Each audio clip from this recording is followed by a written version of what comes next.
દોસ્તો, મારી ગુજ્જુની મોજ ચેનલમાં આપનું સ્વાગત છે। આજના વિડીયોમાં આપણે વાત કરવા જઈ રહ્યા છીએ કે જુઓ, પૂનમ ભાભી તો તેમના ભાઈની ભેટીની રડી જ પડ્યા। અચાનક તેમની આંખો ભીની કેમ થઈ ગઈ જુઓ તો ખરા। અને શિલ્પા ભાભી અને રાકેશભાઈ સાથે આ શું થઈ રહ્યું છે જુઓ। રાકેશભાઈ બધાથી રિસાઈ ગયા હતા, તો હવે તેઓ બોલે છે કે નહીં?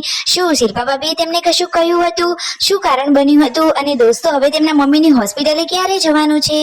તો ફાઇનલી દોસ્તો, આ બધા જ પ્રશ્નોના જવાબ મળશે તમને મારા આ વિડીયોમાં।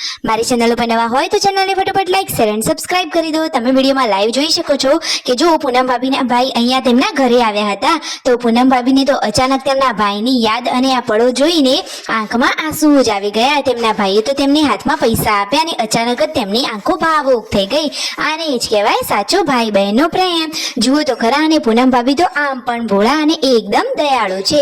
ફાઇનલી તેમના ભાઈને આવજો જજો કહી અને તેમના સસરાજી તેમને મૂકવા માટે જઈ રહ્યા છે।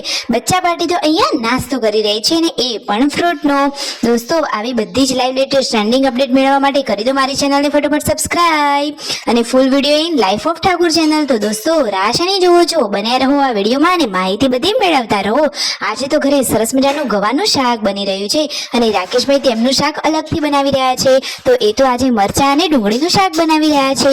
શિલ્પા ભાભી અહીંયા ગરમા ગરમ રોટલીઓ તૈયાર કરી રહ્યા છે અને રાકેશભાઈ કહે છે કે હું તો મારું ફેવરેટ અને મારું સ્પેશિયલ શાક બનાવીશ। તો તેઓ શેનું શાક બનાવી રહ્યા છે અને તેમને કેવો વઘાર કર્યો તમે વિડીયોમાં લાઈવ જુઓ।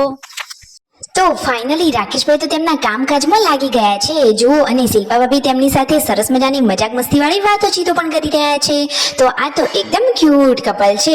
તો આજે જુઓ, તેઓ સરસ મજાનું મરચાં અને ડુંગળીનું જોરદાર ચટકાકેદાર શાક બનાવી રહ્યા છે અને પૂનમ ભાભી આ બંનેની વાતોને નિહાળી રહ્યા છે। જુઓ, સરસ મજાનો વઘાર કરી લીધો છે અને પછી કેવું ચટકાકેદાર શાક થાય છે એ તમે જોતા જ રહી જશો। જુઓ, તમારે નજીકથી એ શાક જોવું છે? ચાલો તમને પણ બતાવી દઈએ। તો રાકેશ ભાઈ હવે આ શાક ખોલી રહ્યા છે, તો આ રહ્યું આ એકદમ ટેસ્ટી ચટાકેદાર શાક।